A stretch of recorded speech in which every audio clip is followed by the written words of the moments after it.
എനിക്ക് കുട്ടികൾ ഞങ്ങൾ വീട്ടിൽ കൂടുതൽ കുട്ടികളുള്ളത് കൊണ്ട് ഞാൻ എല്ലാവരോടും ഇങ്ങനെ ഇപ്പോഴത്തെ മാതാപിതാക്കന്മാർക്ക് 2-3 കുട്ടികളെ കൊണ്ടങ്ങ് നിർത്തുന്നു. ചില വീടുകളിലൊക്കെ ഒന്നേ ഉള്ളൂ.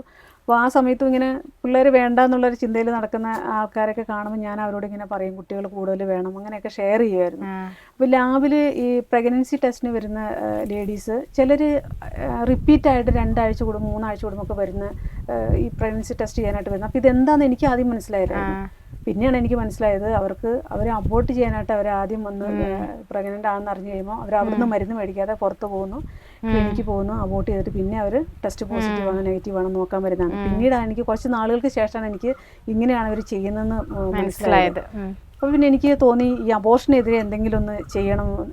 അന്നത്തെ എൻ്റെ ഒരു ഇതിൽ ചിന്തയിൽ തോന്നിയതാണ്. അപ്പോൾ ഞാൻ ഈ ഗൈനക്കോളജിസ്റ്റ് ഡോക്ടറിൻ്റെ OPD സെക്ഷന് മുഴുവൻ ഞാൻ ഭിത്തിയൊക്കെ നിറച്ചും ഇങ്ങനെ ഈ അബോർട്ട് ചെയ്യപ്പെടുന്ന കുഞ്ഞുങ്ങളുടെ കരച്ചിലും അവരുടെ അവർ പറയുന്ന സങ്കടങ്ങളൊക്കെ ഞാൻ ഇങ്ങനെ സ്കെച്ച് പെന്ന് എഴുതി കുറേ പടമൊക്കെ ഡോക്ടർ അങ്കിൾ എന്നെ കൊല്ലരുത്, എൻ്റെ അമ്മ, ഞാൻ അമ്മയെ വിശ്വസിച്ചല്ലേ ദൈവം അമ്മയുടെ ദൂരത്തിൽ തന്നെ ഒരു അങ്ങനെ കുറേ ഭയങ്കര സെൻറ്റിയായിട്ടുള്ള വാക്കുകളൊക്കെ ഞാൻ മറിച്ചും ഇങ്ങനെ ഭിത്തിയിലൊക്കെ എഴുതി വെച്ചായിരുന്നു. അപ്പോൾ എനിക്ക് തോന്നി ഇതും എൻ്റെ അപ്പോൾ ഈ ലാബിൽ ഇരുന്നുകൊണ്ട് എനിക്കൊരു ആത്മാക്കളെ രക്ഷിക്കാൻ അല്ലെങ്കിൽ മനുഷ്യ ജീവന് വേണ്ടിയിട്ട് നിലകൊള്ളാനായിട്ടുള്ളൊരു സാഹചര്യം ഉണ്ടെന്ന് മനസ്സിലായി. അങ്ങനെ പല ലേഡീസും ഇങ്ങനെ വന്ന് മരുന്ന് മേടിക്കാതെ തിരിച്ചു പോകും. അപ്പോൾ ഞങ്ങൾ അങ്ങനെ വന്ന് പോകുന്നവർ ഞങ്ങൾ നേരത്തെ ടെസ്റ്റ് ചെയ്യുമ്പോൾ ചിലർ ഫാർമസി മരുന്ന് മേടിക്കാതെ പോകുന്നവരുണ്ട്. അപ്പോൾ ഞങ്ങൾ സിസ്റ്റേഴ്സിനോട് വിളിച്ച് പറയാം ആ ലേഡി അവിടെ മരുന്ന് മേടിക്കാൻ വന്നു, അപ്പോൾ ഇല്ലെന്ന് കണ്ട് ഞങ്ങൾ പുറകെ പോയിട്ടുണ്ട്. ഞാൻ അങ്ങനെ 1-2 ലേഡീസിൻ്റെ അങ്ങനെ പലരെ വിളിച്ച് കൗൺസിലിംഗ് കൊടുക്കാനൊക്കെ ആയിട്ട് സാധിച്ചിട്ടുണ്ട്.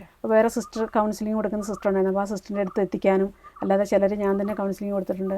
അങ്ങനെ വന്നതിൻ്റെ അകത്ത് നമ്മൾ കത്തോലിക്കരും ഉണ്ട്, കുട്ടികൾ വേണ്ട, കുടുംബത്തിലെ സാഹചര്യം അങ്ങനെയാണ്, ഇപ്പോൾ കുട്ടികൾ വേണ്ട, കുട്ടികളെ ആര് നോക്കും, അങ്ങനെ പല കാരണങ്ങൾ പറഞ്ഞ് വന്ന് അങ്ങനെ ചിലരൊക്കെ അങ്ങനെ നമ്മൾ പറഞ്ഞത് കേട്ട് അബോർഷൻ വേണ്ടെന്ന് വെച്ച് കുഞ്ഞുങ്ങൾക്ക് ജന്മം നൽകി ഒരു കുട്ടികളെ കൊണ്ട് വന്ന് കാണാനൊക്കെ ആയിട്ട് സാധിച്ചിട്ടുണ്ട്. അപ്പോൾ അതൊരു വലിയൊരു ദൈവാനുഭവമായിരുന്നു. അതെ.